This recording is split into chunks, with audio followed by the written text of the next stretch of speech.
Hi hello నమస్తే welcome to సాక్షి నేను హారిక.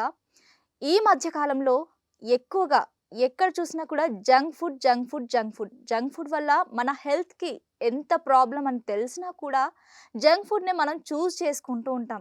ఇంత చెప్పిన తర్వాత కూడా ఇన్‌ఫాక్ట్ నేను ఎప్పుడో ఒకప్పుడు జంక్ ఫుడ్ తీసుకుంటూ ఉంటాను. బట్ ఈ జంక్ ఫుడ్ వల్ల వచ్చే ప్రాబ్లమ్ ఏంటి? అసలు జంక్ ఫుడ్ అంటే ఏంటి? దాంట్లో ఎలాంటి పదార్థాలు కలుస్తున్నాయి? వాటి వల్ల మన హెల్త్‌కి, మన శరీరానికి ఎంత ప్రాబ్లమ్? ఇవన్నీ మనకి తెలియజెప్పడానికి మనతో పాటు ఉన్నారు సోషల్ యాక్టివిస్ట్ కృష్ణకుమారి గారు. నమస్కారం అండి. నమస్తే. ఎలా ఉన్నారు? బాగున్నాను. అమ్మ ఇది ఏంటి అంటే జంక్ ఫుడ్ అనంగానే ఫస్ట్ మనకి గుర్తొచ్చేది పిజ్జా, బర్గర్, పానీపూరి ఇలాంటివన్నీ ఉంటాయి. అసలు ఎందుకు ఇవి మన హెల్త్‌కి హానికరం? ఇది ఏంటంటే బాగా పాలిష్ చేసిన పదార్థాలతోటి చేస్తారు. ఓకే. మైదా మెయిన్. అవును. మైదా అంటే ఏంటంటే అసలు మైదా ఎలా తయారవుతుందో కూడా చాలా మందికి తెలియదు. అవును. గోధుమల నుంచి మైదా వస్తుంది. ఎన్ని స్టేజెస్లో దాన్ని పాలిష్ చేయగా వస్తుంది అంటే దాదాపు 5-6 స్టేజెస్లో చేసిన తర్వాత చివరికి మిగిలిన పనికి రాని ఇప్పుడు మనం ఒక జ్యూస్ ఏదైనా చేసామనుకోండి, చెరుకు రసం, అవును. మనకి రసం ఒక పక్క వస్తుంది, పిప్పి ఒక పక్కకు వస్తుంది. అవునవును. ఆ పిప్పి తినేవాళ్ళు ఎవరైనా ఉంటారా? లేదు. జ్యూసే తాగుతారు. అవును. అట్లాగే ఇప్పుడు గోధుమలు ఫస్ట్ గోధుమలుగా తినేవాళ్ళు ఉంటారు. అలాగే గోధుమని నూకలాగా చేసి ఉప్మా చేసుకునే వాళ్ళు ఉంటారు. దాన్ని ఇంకొంచెం పాలిష్ చేసిన తర్వాత తెల్లటి రవ్వ వస్తుంది. అంటే పైన పొట్టు అవన్నీ పోతాయి, గోధుమకి పైన ఉండేవన్నీ పోతాయి. వైట్ బాంబే రవ్వ అది, దాన్ని ఆ తర్వాత కూడా 2-3 రకాలుగా శుద్ధి చేయగా మధ్యలో గోధుమ పిండి వచ్చి, గోధుమ పిండి నుంచి ఇంకా చేయగా మైదా పిండి వస్తుంది. ఓకే. ఈ మైదాతోటి ఎక్కువ ఫాస్ట్ ఫుడ్స్ ఈ మైదాతో తయారవుతాయి. అందువల్ల పైగా దానిలో మైదా వైట్ ఉంటుంది, దానిలో వేసే షుగరు, కేక్స్, పేస్ట్రీస్ అవి షుగర్ తెల్లగా ఉంటుంది, దానిలో క్రీమ్ వాడతారు అది తెల్లగా ఉంటుంది. ఆల్ వైట్స్ తోటి కొంచెం చాక్లెట్ వేసి చేసేది కేక్స్, బేకింగ్ చేసాక కేక్ వస్తుంది, పేస్ట్రీస్. అలాగే ఇంకపోతే హాట్, మీరు పిజ్జా చెప్పారు, దానికి బేస్ మైదా, దానిపైన వేసే వెజిటబుల్స్ మంచిగా ఉంటాయి అనుకోండి, దాని పైన వేసే ఆ పైన టాపింగ్స్ క్రీము, చీజు, ఇవన్నీ ఇవి ఏవి కూడా మనలో ఒక పోషక విలువలు పెంచే రకంగా ఉండవు. ఈ ఫుడ్ ఏది పోషక విలువలు, మైక్రోన్యూట్రియంట్స్ రావు, హెల్దీ ఫ్యాట్స్ రావు, అలాగే ఫైబర్ రాదు, కార్బోహైడ్రేట్స్ రావు. ఇవి లేకుండా మనకి ఫుడ్ తీసుకుంటే ఉపయోగమే లేదు. మనం ఇప్పుడు ఫ్రెంచ్ ఫ్రైస్ తీసుకుందాం, పొటాటో, వాటిని సన్నగా కట్ చేసి ఆయిల్లో వేయించి తీసి దానికి కొంచెం సాల్ట్ అండ్ పెప్పరు వేసిస్తారు. ఎంత ఆయిల్ కన్జ్యూమ్ అవుతుంది. మళ్ళీ అవి చేసేటప్పుడు అదే ఆయిల్ని మళ్ళీ వాడతారు. బజ్జీలు, పునుగులు, వాటి అదైనా అంతే, ఏదైనా. ఇవన్నీ కూడా ఏంటంటే ఆయిల్ వల్ల గుడ్ ఫ్యాట్ రాదు. మనకి నెయ్యి మంచిది, వెన్న మంచిది, క్రీమ్, మిగడ అవి మంచివి. అవి ప్రాసెస్ చేయని విధంగా ఉండాలి. అంటే మన ఇంట్లో తయారయ్యేటప్పుడు ఒక వెన్న మన ఇంట్లో తయారు చేసుకుంటే దానిలో అది నిలవ ఉండటం కోసం మనం ఏమీ వెయ్యం. అదే బయట వెన్న అనుకోండి, ఇప్పుడు ఈ టాపింగ్స్లో పూసే బట్టర్ అని చెప్తారు కదా, ఇవన్నీ ఎట్లా ఉంటాయి అంటే అవి నిలవ ఉండటం కోసం దానిలో కొన్ని కెమికల్స్ కలుపుతారు. ఇప్పుడు మనకి ఎక్కడైనా సరే ఒక వస్తువు నిలవ ఉంది సాధారణ ఉష్ణోగ్రతలో అంటే అది ఒక 3 గంటలు ఉంటుంది, 4 గంటలు ఉంటుంది, 5 గంటలు ఉంటుంది. ఫ్రిడ్జ్లో పెడితే 2 రోజులు ఉంటుంది, 3 రోజులు ఉంటుంది. అంతకంటే ఎక్కువ నిలవ ఉండాలి అంటే అది పాడవకోకుండా, పులిసిపోకుండా దానిలో ఈస్ట్ తయారు, గుడ్ ఈస్ట్ మళ్ళీ కాదు, బ్యాడ్.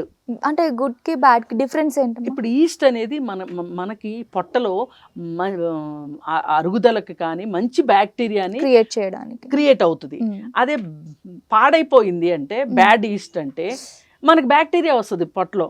ఓకే. ఇప్పుడు కొంతమందికి ఏవైనా మోషన్స్ అవుతున్నాయి అనుకోండి, ఎక్కువ డాక్టర్స్ ఏం చేస్తారంటే మన స్టూల్ని బ్యాక్టీరియా టెస్ట్ చేస్తారు. ఓకే. చేసి బ్యాక్టీరియా ఉంది అనుకోండి మందులు వాడతారు. అలాంటి బ్యాక్టీరియా రావడం మనకు అవసరమా? వచ్చేది ఇట్లాంటి వాటి వల్లే, ఓకే, ఇలాంటి ఫుడ్స్ వల్లే. అందుకని మనకి సాధ్యమైనంత వరకు ఇంట్లో, ఇప్పుడు ఫ్రెంచ్ ఫ్రైస్ కూడా ఇంట్లో చేసుకోవచ్చు, బజ్జీలు కూడా ఇంట్లో వేసుకోవచ్చు, అట్లా చేసుకోండి. కానీ కేకులు కూడా ఇంట్లో తయారు చేసుకోవచ్చు. ఏదైనా మన వంటింట్లో దొరకంది ఏది ఉండదు. అలాగే అమ్మ, మీరు ఇంతకు ముందు చెప్పారు ఆయిల్స్లో గుడ్ ఫ్యాట్ ఉండదు అనేసి చెప్పారు. అయితే ఏంటి అంటే ఆయిల్స్ కూడా ఇవి మంచివి కావు అనేసి ఉంటాయి కొన్ని ఆయిల్స్. అవి ఏంటో మీరు చెప్పగలరా? అంటే ఇప్పుడు కోల్డ్ ప్రెస్డ్ ఆయిల్స్ తీసుకోమని చెప్తున్నారు. అవి కొంచెం కాస్ట్లీ, అందరూ ఎఫర్ట్ చేయలేరు. కానీ మనము ఏం చేయొచ్చు అంటే వేరుశెనగ నూనె మంచిది. ఓకే. ఎప్పుడైతే మనకి ఈ ఆయిల్స్ వచ్చేసినాయో, ఏది సన్ రైజ్ అని ఇట్లాంటి ఆయిల్స్, అవి ఆల్రెడీ కాస్తారు వాటిని. ఓకే. దానివల్ల దానిలో ఉండే పోషకాలు పోతాయి. ఓకే. ఒకసారి మరిగింది ఆ ఆయిల్ అంటే మళ్ళీ మనం ఇంట్లోకి వండుకునేటప్పుడు మళ్ళీ మరిగించాల్సి వస్తుంది. అందుకోసం అని చెప్పి అవి మంచిది కాదని చెప్తున్నారు. తక్కువ ఆయిల్ వేసుకున్నా కానీ కోల్డ్ ప్రెస్డ్ ఆయిల్, ఇప్పుడు మనం మామూలుగా ఆ ఆయిల్స్ ఎక్కువ తీసుకొచ్చుకొని ఎక్కువ వాడేసి ఆరోగ్యాలు పాడు చేసుకునే కన్నా నువ్వుల నూనె, ఆవాల నూనె, వేరుశెనగ నూనె, కోల్డ్ ప్రెస్డ్ ఆయిల్స్ దొరుకుతాయి. మనము చాలామందివి ఈరోజు మగవాళ్ళు కావచ్చు, ఆడవాళ్ళు కావచ్చు, మధ్యతరగతి వాళ్ళు కూడా అందానికి ఎక్కువ ప్రాధాన్యత ఇస్తున్నారు. అవునండి. మగవాళ్ళు కూడా బ్యూటీ పార్లర్స్కి వెళ్తున్నారు. అంటే వాళ్ళు దేనికి వెళ్తారు? సెలూన్స్కి వెళ్తున్నారు. లేడీస్ బ్యూటీ పార్లర్ ఈ మధ్యన స్కిన్ ట్రీట్మెంట్ కూడా తీసుకుంటున్నారు. జుట్టు కోసం ట్రీట్మెంట్, స్కిన్ కోసం ట్రీట్మెంట్, ఇలా రకరకాల ట్రీట్మెంట్స్ తీసుకుంటున్నారు. కానీ దాని మీద పెట్టే డబ్బులతోటి మీరు ఆ బ్యూటీ పార్లర్కి కానీ సెలూన్స్కి కానీ పెట్టే డబ్బులతోటి మీరు మంచి ఆయిల్స్ కొనుక్కొని తిన్నారనుకోండి, మీ హెల్త్ చాలా బాగుంటుంది. సో మనం ఫస్ట్ ఇన్బిల్ట్ లోపల నుంచి రావాలి. అది ఇప్పుడు బాహ్య సౌందర్యం కాదు, మనం తీసుకునే ఫుడ్, మన బాడీ చెప్తుంది మనం ఏం ఫుడ్ తీసుకుంటున్నాము అనేది. మనలో ఎంత హిమోగ్లోబిన్ ఉంది మన మొహం చెప్పేస్తుంది. ఓకే. ఎలాగో మీరు బ్యూటీ గురించి చెప్పారు కాబట్టి ఇలాంటి ఫుడ్స్ తీసుకోవడం వల్ల బ్యూటీ పైన, మన శరీరం పైన ఎలాంటి ఎఫెక్ట్ చూపిస్తుంది? అంటే మీరు ఇందాక చెప్పినట్టు జంక్ ఫుడ్సా? జంక్ ఫుడ్స్ తీసుకుంటున్నారు కాబట్టి, పేల్ అయిపోతున్నాం కాబట్టి, బ్లడ్ ఉండట్లేదు కాబట్టి మనం పైన మెరుగులు చేసుకోవాల్సి వస్తుంది. అలా కాకుండా నెయ్యి తినండి. ఎవరైనా ఏ వయసుకి సంబంధం లేకుండా, ముసలి వాళ్ళు కూడా నెయ్యి తినొచ్చు, ఆడవాళ్ళు నెయ్యి తినొచ్చు, అందరూ అన్ని వయసుల వాళ్ళు నెయ్యి తినొచ్చు. మీరు నెయ్యి మీద ఇన్వెస్ట్ చేయండి, కోల్డ్ ప్రెస్డ్ ఆయిల్స్ మీద ఇన్వెస్ట్ చేయండి మీ డబ్బుని. మీరు పెద్ద బ్యూటీ పార్లర్కి వెళ్ళాల్సిన అవసరం ఉండదు, మీ వంటిల్లే పెద్ద బ్యూటీ పార్లర్. చూసారా, ఇది గుర్తు పెట్టుకోండి, వంటిల్లే పెద్ద బ్యూటీ పార్లర్. అలాగే అమ్మ, ఈ నెయ్యి అనేది కూడా ఆవు నెయ్యి తినాలి అని అంటుంటారు. మరి ఆవు నెయ్యి అనేది మంచిదని చెప్తున్నారు. మంచిదే కావచ్చు, కానీ ఆవు నెయ్యి చాలా తక్కువ ప్రొడ్యూస్ అవుతుంది. అందరికీ అది పెద్ద అందని ద్రాక్ష. అందుకని మనము కనీసం గేదెల నెయ్యి అయినా సరే తీసుకోవచ్చు. మనం పాలు థిక్ మిల్క్ కొనుక్కున్నాం అనుకోండి, అంటే ఫుల్ ఫ్యాట్ మిల్క్ కొనుక్కున్నాం అనుకోండి, మనకి ఇంట్లోనే నెయ్యి వస్తుంది. చాలామంది ఏం చేస్తున్నారంటే నెయ్యి తినడం కోసం బయట నుంచి నెయ్యి తెచ్చుకుంటున్నారు. అవును. ఏదైనా సరే రెడీగా ఉన్నది, రెడీమేడ్ ఫుడ్ ఏది కరెక్ట్ కాదు. వాళ్ళు తయారు చేస్తారు. అవును. ఎలా తయారు చేస్తారో మనకు తెలియదు. ఇప్పుడు బియ్యం ఉంటాయి, మన ఇంట్లో ఉంటాయి.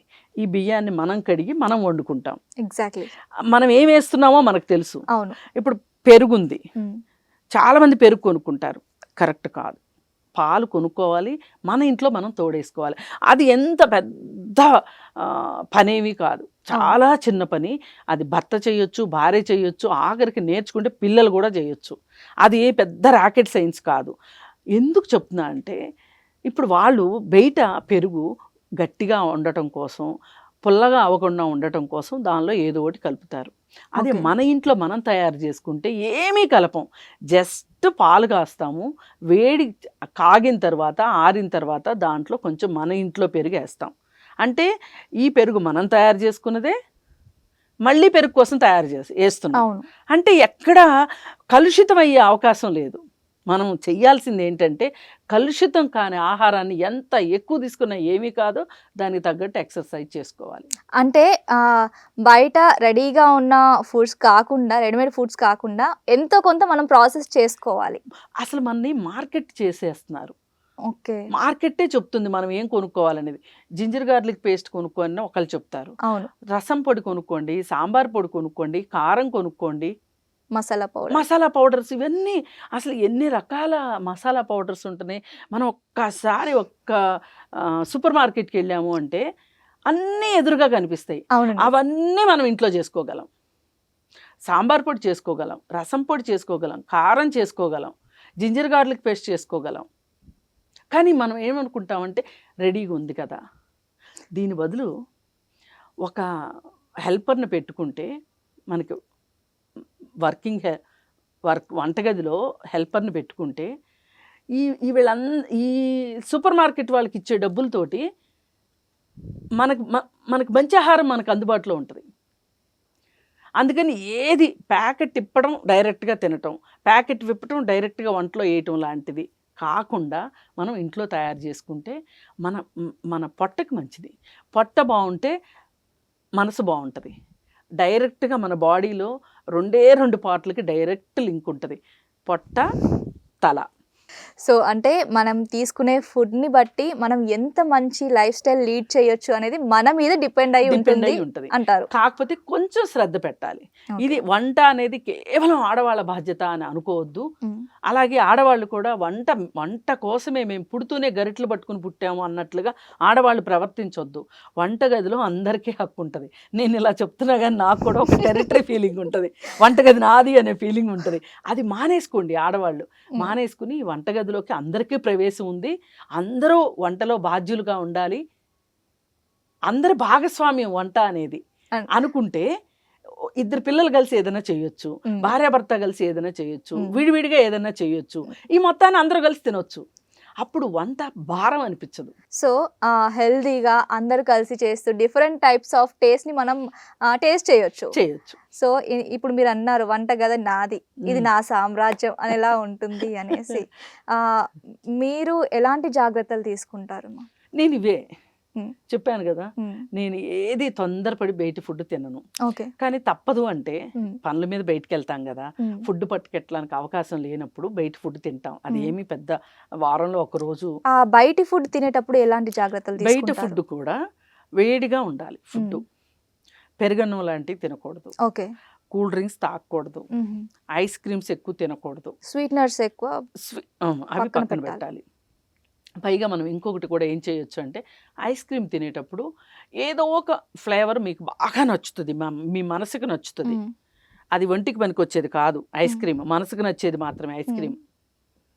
కొంత బాడీ కోసం తినే తిండి ఉంటుంది, కొంత మనసు కోసం తినే తిండి ఉంటుంది.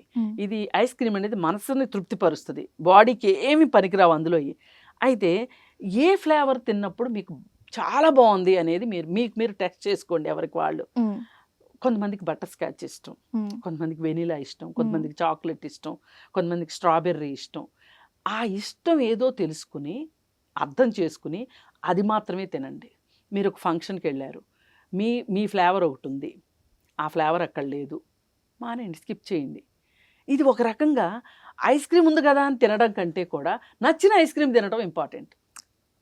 అప్పుడు మనం అవాయిడ్ చేసినట్లు అవుతుంది, అంటే ఫిల్టర్ అవుతూ ఉంటుంది. అలా నేను ఐస్ క్రీమ్ దగ్గర నాకు బటర్ స్కాచ్ ఇష్టం, బటర్ స్కాచ్ లేకపోతే నేను తినను అంతే. ఇంకా అలాగే ఫ్రూట్స్ తినను. భోజనాలకు వెళ్ళినప్పుడు తినను.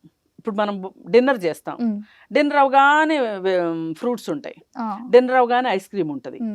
ఐస్ క్రీమ్ పర్వాలేదు, అది కూడా ఒక రకంగా మంచిది కాదు. ఫ్రూట్స్ అసలు మంచివి కాదు, ఎందుకంటే మన పొట్టలోకి ఫుడ్ వెళ్ళిన తర్వాత ఫుడ్కి అరగడానికి పనికొచ్చే విధానం ఒకటి ఉంటుంది, ఫ్రూట్స్ అరగటానికి విధానం వేరేగా ఉంటుంది.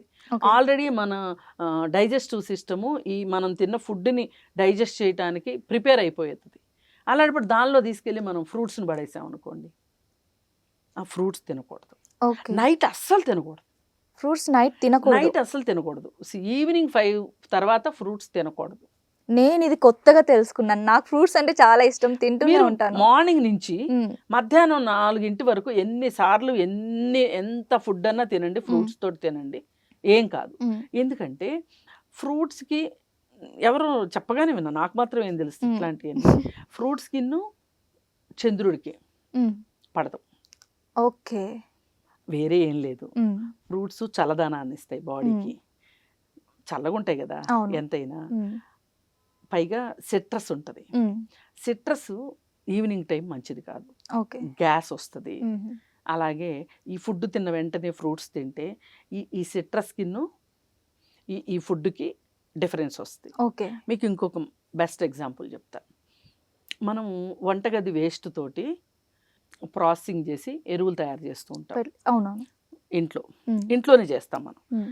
అయితే దానిలో చెప్పేది ఏంటి అంటే, మీరు ఏ వేస్ట్ అన్నా వేయండి, పుల్లటి పెరుగు వేయండి పర్వాలేదు హ్మ్. దానిలో అప్పుడప్పుడు, కానీ నిమ్మకాయలు, ఉల్లిపాయలు అవి వేయొద్దని చెప్తారు. ఆ ప్రాసెస్ని స్లో చేసేస్తుంది సిట్రస్. ఓకే. మళ్ళీ పెరుగు బ్యాక్టీరియా, హ్మ్. బ్యాక్టీరియా వల్ల ఏమవుతుంది, ఆ చర్య ఫాస్ట్గా జరుగుతుంది అవును. మజ్జిగని కలపాలి అంటారు. అంటారు. కానీ నిమ్మకాయలు, మోసాంబీలు, హ్మ్. అలాగే ఉల్లిపాయ తొక్కులు హ్మ్. వేయొద్దు అని చెప్తారు. ఓకే. అవి వేస్తే నష్టమేమి లేదు, లేట్ అవుతుంది లేట్ ప్రాసెస్. అవుతుంది. ఇదే సేమ్ మన పొట్టలో కూడా చూసుకుంటే వావ్! సూపర్బ్! అరగడమే కదా కావాలి, అవును. డైజెషన్ కదా కావాలి. అవును. అక్కడ డైజెషన్, ఇక్కడ డైజెషన్. అవును. అందుకోసం ఏంటంటే ఫ్రూట్స్ని ఫుడ్తో కలిపి తినొద్దు. హ్మ్. ఫుడ్కి మధ్యలో ఫ్రూట్స్ తినాలి. ఓకే. మార్నింగ్ బ్రేక్ఫాస్ట్ చేస్తాం, మధ్యాహ్నం లంచ్ చేస్తాం, మధ్యలో ఫ్రూట్స్ తినండి. హ్మ్. మళ్ళీ మధ్యాహ్నం లంచ్ తర్వాత ఈవినింగ్ చేసే డిన్నర్కి, నైట్ కానీ ఈవినింగ్ ఎప్పుడైనా కానీ ఆ మధ్యలో ఒకసారి ఫ్రూట్స్ తినండి. కానీ నైట్ డిన్నర్ చేశాక ఫ్రూట్స్ తినకూడదు. ఓకే. సో, ఆఫ్టర్ 5 తర్వాత ఫ్రూట్స్ బంద్ చేయాలి. బంద్ చేయడం మంచిది. అలాగే ఈ జంక్ ఫుడ్స్‌ని తీసుకున్నట్లయితే మనం ఎంత వద్దనుకున్నా ఒక్కొక్కసారి మనం కంట్రోల్ చేసుకుంటామేమో కానీ, చిన్న పిల్లలైతే ఎక్కువగా మారం చేస్తూ ఉంటారు. అవును. లైక్ నాకది కావాలి, అది తప్పించి నేను ఇంక తినను అనేసి. వాళ్ళని ఎలా కంట్రోల్ చేయాలి? వాళ్ళకి ఆ ఫుడ్స్ కన్నా కలర్ఫుల్గా మన వెజిటబుల్స్ కనిపిస్తాయి, హ్మ్. మన ఫ్రూట్స్ కనిపిస్తాయి, హ్మ్. ఇంట్లో చేసిన స్వీట్స్ కనిపిస్తాయి. అంటే మనం అలా అలవాటు చేయాలి. కానీ ఓ పక్కన టీవీలో ఒక ఫ్రెంచ్ ఫ్రైస్ గురించి అడ్వర్టైజ్మెంట్ వస్తూ ఉంటుంది. ఇంట్లో పిల్లాడికి నువ్వు ఫ్రెంచ్ ఫ్రైస్ తినకూడదు, నేను ఇంట్లో చేసిందే తినాలి, జీడిపప్పులు వేసి ఉప్మా చేశాను తిను అని చెప్తాం మనం. అవును. దాన్ని ఎలా మార్చటము అని అంటే గనక, మనము ఫుడ్ తినేటప్పుడు ఫోన్ కానీ టీవీ కానీ ఉంచకూడదు ఓకే. పిల్లల ముందు. హ్మ్. పిల్లలు కొంచెం త్వరగా మర్చిపోతారు. హ్మ్. వాళ్ళకి ఫుడ్ టైంలో ఇలాంటివి చూపించాము అంటే డైవర్ట్ అవుతుంది. డైవర్ట్, వాటి మీదకి వెళ్తారు, కనిపించేది అదే బాగా కావాలని. అవును. ఇష్టపడతారు. అందుకని టీవీని కొంచెం తగ్గించాలి. మనం టీవీని తగ్గించాలి అని మాట్లాడుకుంటుంటే టీవీ ప్లేస్లో ఫోన్ వచ్చేసింది ఇప్పుడు అవును. కదా. అవును. మరి ఇప్పుడు ఇంకా కష్టమైంది, హ్మ్. కానీ తప్పదు. తల్లిదండ్రులు ఎక్కువ టైం స్పెండ్ చేయాలి పిల్లలతోటి, చేస్తే ఇలాంటి మార్చడానికి కుదురుతుంది. అలాగే ఇప్పుడు మనం ఎంత చేసినా కూడా మనకి కొత్త కొత్త స్టాల్స్ ఓపెన్ అవుతూనే ఉంటాయి. ఫుడ్ కోర్ట్స్ అనేసి, ఫాస్ట్ ఫుడ్ అనేసి. మరి గవర్నమెంట్ ఎలాంటి చర్యలు తీసుకోవాలి? అంటే ఈ మధ్యన మనం చాలా విన్నాము కూడా, రెస్టారెంట్స్‌లో ఫుడ్ రైడ్ జరిగింది. సేఫ్టీ ఆఫీసర్స్ వచ్చేసి చెక్ చేశారు. ఇంత కల్తీ జరుగుతుంది, ఫుడ్ వేస్ట్ ఉంది అనేసి చెప్తున్నారు. అలాగే మన ఫాస్ట్ ఫుడ్ మీద ఎందుకు జరగొద్దు? జరగాలి. అయితే ఫుడ్ ఇన్స్పెక్టర్లు తక్కువ ఉన్నారు. ఓకే. మనం మామూలుగా ఫుడ్ లైసెన్స్ కోసం అప్లై చేసుకోవాలి. హ్మ్. అప్లై చేసుకుంటే వాళ్ళొచ్చి మన దగ్గరకొచ్చి వాళ్ళు ఇన్స్పెక్షన్ చేసి, అంటే అన్ని అంటే గవర్నమెంట్ చెప్పిన పద్ధతిలో ఉందా లేదా అనేది చూసుకుని ఫుడ్ లైసెన్స్ ఇవ్వాలి. అలా ఫుడ్ లైసెన్స్ ఇవ్వాలి అంటే మన హైదరాబాద్లో అసాధ్యం. ఎందుకంటే మన పాపులేషన్‌కి తగ్గట్లు ఫుడ్ లైసెన్స్ ఇచ్చేవాళ్ళు లేరు, ఓకే. ఇన్స్పెక్టర్లు లేరు. తనిఖీ చేయాలి అంటే రావాలి. కొన్ని వేల మంది అప్లై చేస్తూ ఉంటారు రోజు జీహెచ్ఎంసీ ఆఫీస్లో, ఈ సర్కిల్లో, ఆ సర్కిల్లో, ఆ సర్కిల్లో, ఈ సర్కిల్లో వాళ్ళు ఇచ్చేస్తూ ఉంటారు. ఏంటి అంటే ఎంప్లాయీస్ లేరు అక్కడ. ఓకే. ఇప్పుడు మన దేశ జనాభాకి తగ్గట్లు డాక్టర్లు లేరు, పోలీసులు లేరు, లాయర్లు లేరు, టీచర్లు లేరు. కానీ ఈ వ్యవస్థ నడుస్తుందంటే ఇదొక మెరకిల్ అనే చెప్పుకోవచ్చు. ఓకే. అలాగే ఈ జంక్ ఫుడ్ వల్ల మనకి అసలు పెద్ద డిజీజ్ మనల్ని వెంటాడుతూ ఉంటాయి. ఆ డిజీజెస్ ఏంటి? ఎలా వస్తాయి అనేది చెప్పగలరా? అంటే తల్లి కానీ తండ్రి కానీ వాళ్ళు ఆల్రెడీ బాగా ఈ ఫాస్ట్ ఫుడ్స్ తిని ఉన్నారనుకోండి, దానివల్ల ఊబకాయం వస్తుంది. ఓకే. ఊబకాయం వచ్చిన తర్వాత జెంట్స్లోనూ రీప్రొడక్టివ్ ఆర్గాన్స్లో తేడా వస్తుంది, లేడీస్లోనూ వస్తుంది. అంటే బేసికల్గా హార్మోనల్ ఇంబ్యాలెన్స్ వస్తుంది. ఓకే. ఈ హార్మోనల్ ఇంబ్యాలెన్స్ వచ్చినప్పుడు మనిషిని ఆడవాళ్ళనైనా మగవాళ్ళనైనా వీళ్ళు ఆడవాళ్ళుగా ఉండటానికి వాళ్ళ హార్మోన్సే కారణం. ఓకే. ఈ హార్మోన్ సిస్టమే సరిగా లేనప్పుడు మగవాళ్ళ రిప్రొడక్టివ్ సిస్టమ్ మీద ఆడవాళ్ళ రిప్రొడక్టివ్ సిస్టమ్ మీద ఎఫెక్ట్ పడింది అనుకోండి, వీళ్ళకి పిల్లలు కావటానికి కష్టం అవుతుంది. ఇది మొదటిది. ఇవాళ ఇన్ని ఫెర్టిలిటీ సెంటర్స్ వచ్చేసాయి. అవునండి. ఇన్ని ఫెర్టిలిటీ సెంటర్స్ వచ్చాయి అంటే అంత జనాభా అయితే పెరగలేదు. అవునమ్మా. కానీ ఉన్న జనాభాలో ఫెర్టిలిటీ ఇష్యూస్ బాగా వచ్చాయి. అందుకే ఫెర్టిలిటీ డాక్టర్స్ వచ్చారు. మరి ఈ ఫెర్టిలిటీ డాక్టర్స్ వచ్చిన తర్వాత వాళ్ళు కూడా లైఫ్ స్టైల్లో చేంజ్ చేసుకోండి అని చెప్పి వాళ్ళ బిజినెస్ పాడు చేసుకునే కన్నా రండి మీకు ఒక వైద్యం చేసేస్తాము, ఇక వాళ్ళ దగ్గరికి వెళ్ళాక వాళ్ళ ఇష్టమే కదా. అవునమ్మా. ప్రతిదీ కెమికల్ బేస్గానే వాళ్ళు వైద్యం చేస్తున్నారు. న్యాచురల్ సిస్టంలో వాళ్ళు వైద్యం చేయట్లేదు. అంటే ఫుడ్ హ్యాబిట్స్ మార్చటం, లైఫ్ స్టైల్ మార్చటం ఇట్లాంటివి ఏమీ చెప్పట్లేదు వాళ్ళకి. అది పుట్టబోయే బిడ్డ పైన ఎలాంటి ఎఫెక్ట్ చూపిస్తుంది? అది అయితే ఇప్పుడు వీళ్ళు ఈ ఫెర్టిలిటీ సెంటర్స్కి వెళ్ళి ఈ వైద్యం ద్వారా బిడ్డల్ని కనేటప్పుడు ఏమవుతుందంటే ఎంతో కొంత హార్మోన్స్ ఎక్కువ ఇస్తారు తల్లికి. ఓకే. తండ్రిలో ప్రాబ్లం ఉంటే తండ్రికి ఇస్తారు, తల్లిలో ప్రాబ్లం ఉంటే తల్లికి ఇస్తారు. ఇలా ఇచ్చిన దానివల్ల ఈ పుట్టబోయే బిడ్డ మీద ఒక అంటే అందరికీ అలా జరగాలని లేదు. ఇప్పుడు ఆటిజం వాళ్ళకు పెద్ద సమస్య, అవును. డౌన్ సిండ్రోమ్ ఒక సమస్య. అవునమ్మా. ఈ ఈ ఈ ప్రధానంగా ఈ 2 సమస్యలు మనం ఒక రకంగా రక్త సంబంధీకుల మధ్య పెళ్ళిళ్ళు జరగడం తగ్గింది ఈ మధ్య. అప్పుడేముండేదంటే చెవుడు, మూగ, అంధత్వము ఈ సమస్యలు ఉండేవి. ఇప్పుడు ఆ సమస్యలు తగ్గి ఈ సమస్యలు ఎక్కువైనాయి. ఈ ఆటిజము ఇట్లాంటి బుద్ధి వైకల్యాలు, ఇవి బుద్ధి మాంద్యము ఇవి ఎక్కువయ్యాయి. ఎక్కువ అవటానికి కారణం ఏంటి అంటే ఇప్పుడు మనం తీసుకునే ఫుడ్డు, వాతావరణ కాలుష్యము, అలాగే ఒకవేళ ఈ ఫెర్టిలిటీ సెంటర్కి వెళ్ళి మనం బిడ్డని కంటే గనక దానివల్ల ఈ సమస్యలు వస్తున్నాయి.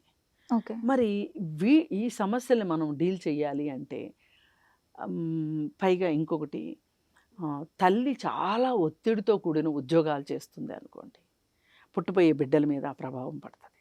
అలాగే ప్రెగ్నెంట్గా ఉన్నప్పుడు ఎక్కువ కాలం పని చేయాల్సి వచ్చింది అనుకోండి, ఆఫీస్ వర్క్, ఇంట్లో వర్క్ కాదు, ఆఫీస్ వర్క్ చేయాల్సి వచ్చింది అనుకోండి, అది ఒక భావోద్వేగాల మీద ప్రభావం పడుతుంది. ఆఫీస్ వర్క్ ఎంత అవునన్నా కాదన్నా దానివల్ల కూడా లోపల ఉన్న బేబీకి ఇబ్బంది కలిగే అవకాశం ఉంటుంది. ఇట్లా రకరకాల కారణాలతోటి ఇప్పుడు ఈ ఆటిజం పిల్లలు ఎక్కువ అవుతున్నారు. అందుకోసం ఏంటంటే మనం ఈ ఫాస్ట్ ఫుడ్స్ దగ్గరకే మళ్ళీ వెళ్ళింది చూడండి సమస్య. అంటే ఎటు తిప్పి అక్కడికే వెళ్తుంది. మనం మొదటే అనుకున్నాం పొట్టకిన్ను మనసుకి డైరెక్ట్ లింక్ ఉంటుంది అని. అందుకని గట్ బాగుండాలి, మన పొట్ట బాగుండాలి. పొట్ట బాగుండాలి అంటే ఫైబర్ తీసుకోవాలి, మంచి ఆహారం తీసుకోవాలి, అలాగే వైట్స్ తగ్గించాలి. అంటే పాలు, రైసు, పంచదార, ఉప్పు ఇలాంటివి తగ్గించాలి. అలానే అస్సలు తినొద్దని కాదు, తినొచ్చు, తగ్గించాలి. కాకపోతే ఇప్పుడు రైస్ తీసుకుంటున్నాం అనుకోండి, అన్పాలిష్డ్ రైస్, మొత్తం వైట్ రైస్ తింటారు కొంతమంది. మల్లె పువ్వులు లాంటి అన్నం అని చెప్తారు. ఆ మల్లె పువ్వులు లాంటి అన్నంలో ఏమీ ఉండదు. బ్రౌన్ రైస్ తీసుకోవటము, లేకపోతే ఇప్పుడు చెప్తున్నారు కదా కొంతమంది చిరుధాన్యాలు తినమని చెప్తున్నారు. రాగి, సజ్జ, జొన్న ఇవి తినమని చెప్తున్నారు. వీటన్నిటికన్నా ఒకటేంటి అంటే ప్రతి 5-10 కిలోమీటర్ల డిస్టెన్స్కి ఉమ్. ఆహారపు అలవాట్లో చేంజ్ ఉంటుంది. మీరు కావాలంటే గమనించండి. ఎలా అండి అది? ఇప్పుడు మా ప్రాంతం ఉంది. ఉమ్. మేము పుట్టినప్పటి నుంచి రైసే తినేవాళ్ళం. మా ప్రాంతంలో రైసే పండుతుంది. మా గోధుమలు జొన్నలు పండవు మా దగ్గర. ఉమ్. ఇంకొంచెం మాకు ఎగువ ప్రాంతానికి వెళ్ళామనుకోండి, ఎంతో కాదు ఒక 10 కిలోమీటర్ల డిస్టెన్స్లో ఉమ్. అక్కడ వరి పండేది కాదు. ఓకే. అక్కడ జొన్నలు తినేవాళ్ళు వాళ్ళు. ఎందుకని ఆ డిఫరెన్స్ వస్తుంది? అంటే నీరు ఉండాలి వరికి. ఓకే. మాకంటే పైన అంటే ఎగువ ప్రాంతం. ప్లేసెస్ని బట్టి. ప్లేసెస్ని బట్టి. ఓకే. ఇప్పుడు ఒకప్పుడు హైదరాబాదులో జొన్నలు, తెలంగాణ ప్రాంతంలో జొన్నలు తినేవాళ్ళు. జొన్నలు, సజ్జలు, రాగులు, ఉమ్. మొక్కజొన్నలు అవి తినేవాళ్ళు. ఇప్పుడు ఏమవుతుంది, రైస్ వచ్చేసింది ఇక్కడ కూడా. ఉమ్. రైస్ ఎక్కువ తినే ప్రాంతాల్లో డయాబెటీస్ ఉంటుందని చెప్తున్నారు. అవును. రైస్ మంచిది కాదని చెప్తున్నారు. అవును. కానీ మనం రైస్ మానలేకపోతున్నాం. అవును. కాకపోతే మానలేనప్పుడు, జొన్నల్ని మన ఫుడ్లో భాగం చేసుకోలేనప్పుడు అన్పాలిష్డ్ రైస్ తినండి. ఓకే. రాగులు సజ్జలు తినలేనప్పుడు ఇట్లా అంటే మనము మార్చుకోవాలి. మన అమ్మమ్మలు తాతయ్యలు ఏం తిన్నారు మన తల్లులకు తెలుసు, మన తల్లులు ఏం తిన్నారో మనకు తెలుసు. మనం అలా కంటిన్యూ చేయటం కరెక్టు. కానీ ఈ ఫ్రెంచ్ ఫ్రైస్ లేదంటే ఈ ఫాస్ట్ ఫుడ్స్ ఇవి ఎప్పుడన్నా తినండి, ఎప్పుడైనా తినండి. కానీ అదే పనిగా తినడం వల్ల ప్రాబ్లం అవుతుంది. ఇవాళ స్విగ్గీ, జొమాటో ఇవి వచ్చిన తర్వాత మనం మామూలుగా రాత్రి 10 అయిన తర్వాత చచ్చినట్టు బయటికి వెళ్ళే ఓపిక లేకపోతే ఇంట్లో ఏది ఉంటే అది తినేవాళ్ళం. ఇప్పుడు ఏం చేస్తున్నాం, 10ంటికి, 11ంటికి, 12ంటికి, 2ంటికి ఆర్డర్ పెట్టేస్తున్నాం, ఆర్డర్ వచ్చేస్తుంది. అవును. దీనివల్ల ఏమవుతుంది అంటే మనము అవసరం లేకుండా కూడా ఫుడ్ తీసుకుంటున్నాం. అవును. అలాగే అవసరమైన ఫుడ్ని తీసుకోలేకపోతున్నాం. అవసరమైన ఫుడ్ ఇంట్లో వండి ఉంటుంది, అది తినం. అవసరం లేని ఫుడ్డు, అనవసరమైన ఫుడ్డు మనం తింటున్నాం. దానివల్లనే ఎక్కువ ప్రాబ్లమ్స్ వస్తున్నాయి. ఇది ఈ పెళ్లి కాని యువతి యువకులు ఇలా చేయడం వల్ల వాళ్ళ ఫెర్టిలిటీ మీద కూడా దెబ్బతిని పిల్లలు పుట్టకపోవడం, కొంత పుట్టినా కానీ ఇలాంటి ఇబ్బందులతో పుట్టటము, ఇదంతా ఒక లైఫ్ సైకిల్ అయిపోయింది. ఒక విషస్ సర్కిల్ అంటాం కదా. అవును. మహిళల్లో త్వరగా మెనోపాజ్ లక్షణాలు రావటము, ఇవి కూడా ఒక కారణమే. అవును. అంటే మీరు ఒక మాటలో చెప్పాలి అంటే ఆహారమే ఔషధం. దాన్ని ఎంత మంచిగా తీసుకోవాలి, ఎలాంటి టైంలో తీసుకోవాలి అది చాలా చాలా ఇంపార్టెంట్. అలాగే ఎక్సర్సైజ్ చాలా ఇంపార్టెంట్. అలాగే నేను మరీ ముఖ్యంగా మహిళల విషయంకి వచ్చేసరికి పీరియాడికల్గా మీరు టెస్టులు చేయించుకోండి. ఒక మహిళ ఆరోగ్యంగా ఉంటేనే ఆ ఇల్లు, మిగతా వాళ్ళందరినీ చూసుకునేది మహిళే నిస్వార్థంగా. చాలా చక్కగా చెప్పారమ్మా. Thank you so much. అలాగే ఇంతకుముందు మీరు ఒక టాపిక్ మాట్లాడుతూ ఏం చెప్పారంటే, పిల్లలు మొబైల్ చూస్తూ ఉంటారు తినేటప్పుడు, అలాగే టీవీలో మనకి యాడ్స్ వస్తుంటే ఆ ఫుడే కావాలని చెప్తూ ఉంటారు అని మీరు చెప్పారు.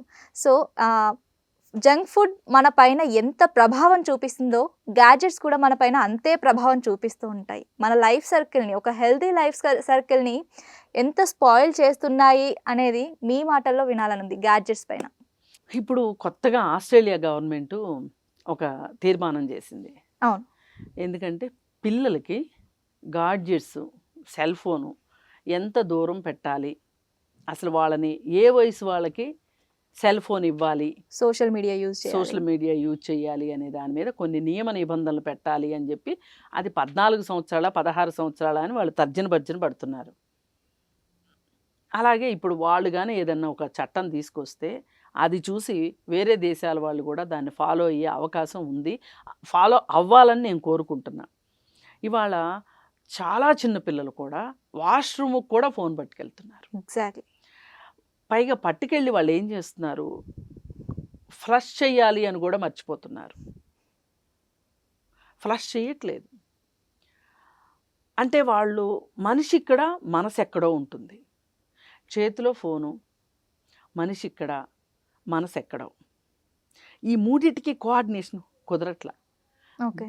మనిషికి, మనసుకి, చేతిలో ఉన్న గాడ్జెట్కి ఒక అనుసంధానం ఉండాలి. నేను ఎక్కడున్నాను, ఏ టైంలో ఫోన్ పట్టుకున్నాను, నేను ఏం చేస్తున్నాను, అసలు బాత్రూమ్కి ఫోన్ పట్టుకెళ్ళాల్సిన అవసరం ఏంటి? మన మొత్తం ఇంటి మొత్తంలో బాత్రూంలో ఉన్నంత బ్యాక్టీరియా ఎక్కడా ఉండదు.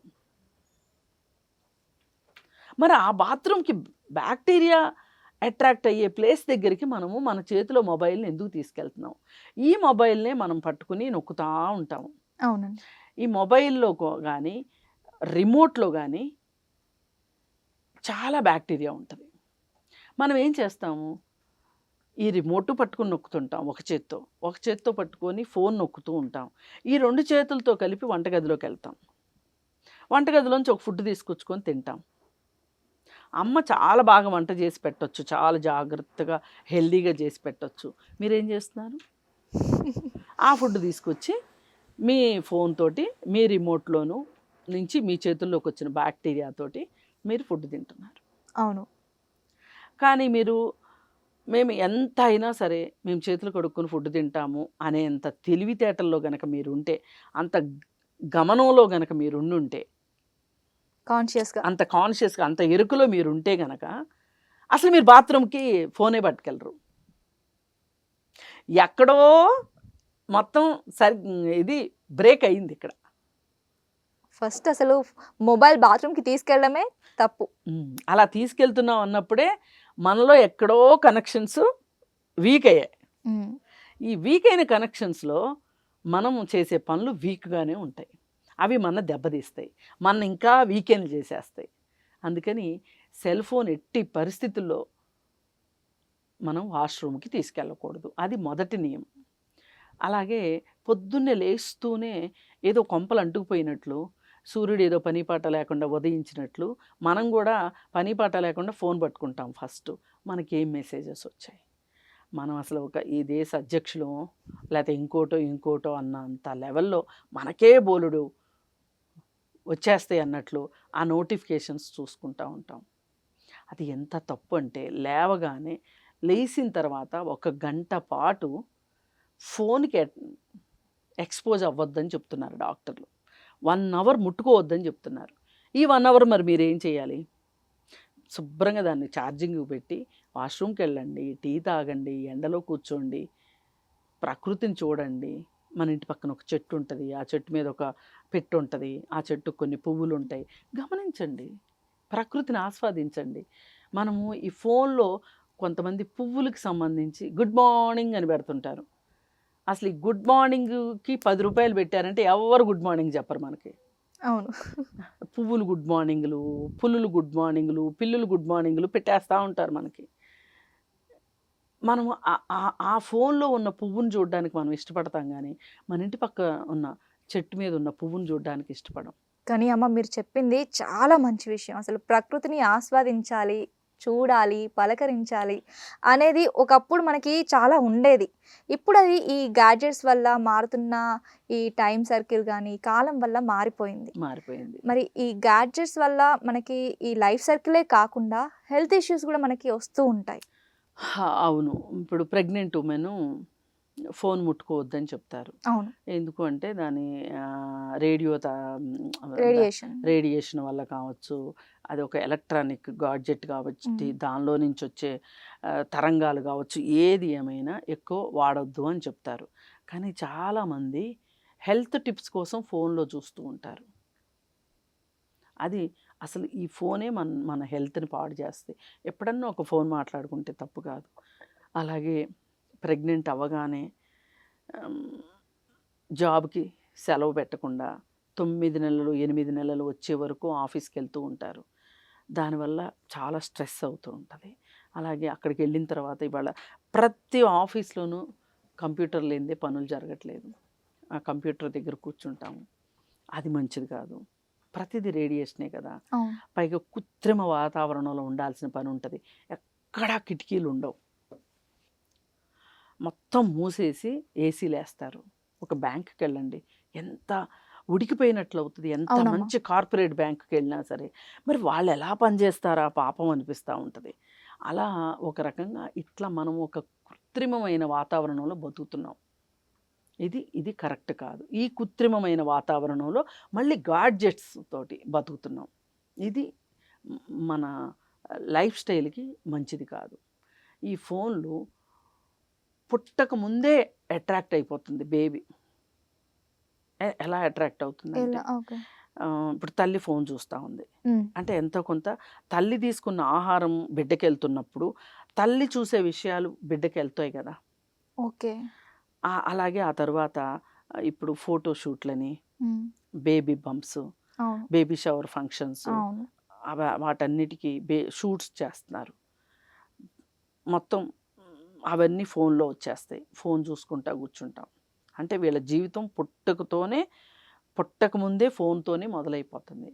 పుట్టిన తరువాత ఈ బిడ్డ ఆరోగ్యం ఎలా చూసుకోవాలి, ఈ బిడ్డను ఎలా పెంచాలి అనేది కూడా ఫోన్లో చూడాలనుకుంటున్నారు. అది అయిపోయిన తర్వాత పుట్టిన దగ్గర నుంచి ఇంకా హాస్పిటల్లో మొదలు ఫోటో షూట్స్ అవి అయ్యి బిడ్డ ఏడ్చినా ఫోనే, నవ్వినా ఫోనే. నవ్వితేనేమో ఫోటో తీస్తారు, ఏడిస్తేనేమో ఏడుపు ఆపటానికి ఫోన్ ఇస్తారు, పాలు తాగించడానికి ఫోను, కొంచెం పెద్ద అయిన తర్వాత అన్నం తినిపించడానికి ఫోను.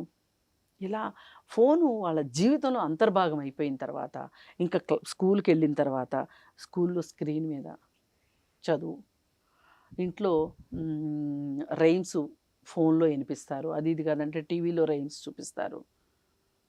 ఇలా అసలు ఫోన్ తోటి విడదీరాని బంధం తల్లిదండ్రులు ఏర్పాటు చేసి కొంతకాలం పోయిన తర్వాత ఫోన్లు ఆపేయమని చెప్తారు. కానీ అమ్మ, ఇంతకుముందు మీరు చెప్పినట్టు స్క్రీన్స్ అని చెప్పారు, ఓకే.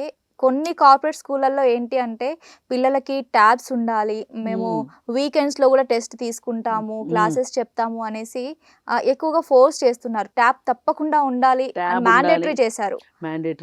అది చాలా తప్పు. అలాగే ఫోన్లో సిలబస్లు పంపించటము, ఫోన్లో క్వశ్చన్ పేపర్స్ పంపించటము, ఫోన్ ద్వారానే కమ్యూనికేషన్ చేయటము. ఇదివరకు చక్కగా డైరీ ఉండేది, టీచర్ బోర్డు మీద రాసేది, ఈ పిల్లలు రాసుకునేవాళ్ళు, రాసుకొని పిల్లలకి టీచర్ రాసి ఇచ్చేది. అదొక హెల్దీ ఎన్విరాన్మెంటు. ఇప్పుడు ప్రతిదీ ఫోను అయిపోయేసరికి పిల్లలకి ఏంటి అంటే అనవసరంగా అన్వాంటెడ్ ఎక్స్పోజర్ వచ్చేస్తుంది పిల్లలకి. ఇది కరెక్ట్ కాదు. ఇది మార్చాల్సిందే, ఈ పద్ధతిని మార్చాల్సిందే, అంతకంటే మార్గమే లేదు దీనికి. అంటే ఇది మారాలి అంటే ఇప్పుడు స్కూల్స్ మన కరోనా తర్వాత అంతకుముందు ఒక సెక్షన్ పీపులే ఎక్కువ ఫోన్లు ఉండేవి. కరోనా వచ్చిన తర్వాత తిండి ఉన్నా లేకపోయినా స్మార్ట్ ఫోన్ కావాల్సి వచ్చింది చదువు కోసం. అది ఒక బ్యాడ్ సిచ్యువేషన్ వచ్చింది. ఇప్పుడు ఈ ఫోన్ల వల్ల వీళ్ళు చదువుకునేది ఎంత ఉందో తెలియట్లేదు, కానీ ఫోన్ని మిస్యూజ్ చేయటం ఎక్కువైపోయింది. దానివల్ల కూడా చిన్న పిల్లలు వాళ్ళకి మీరు ఏ వయసులో సోషల్ మీడియాలోకి మీరు ఎంటర్ కావచ్చు, ఫేస్బుక్ కావచ్చు, ట్విట్టర్ కావచ్చు, లేదంటే ఇన్స్టాగ్రామ్ కావచ్చు, యూట్యూబ్, ఇవన్నీ. అంటే యూట్యూబ్కి అసలు వయసుతో సంబంధం లేదనుకోండి, ఫేస్బుక్లో కానీ ఇన్స్టాగ్రామ్లో కావాలంటే మీరు పలానా వయసు ఉండాలి.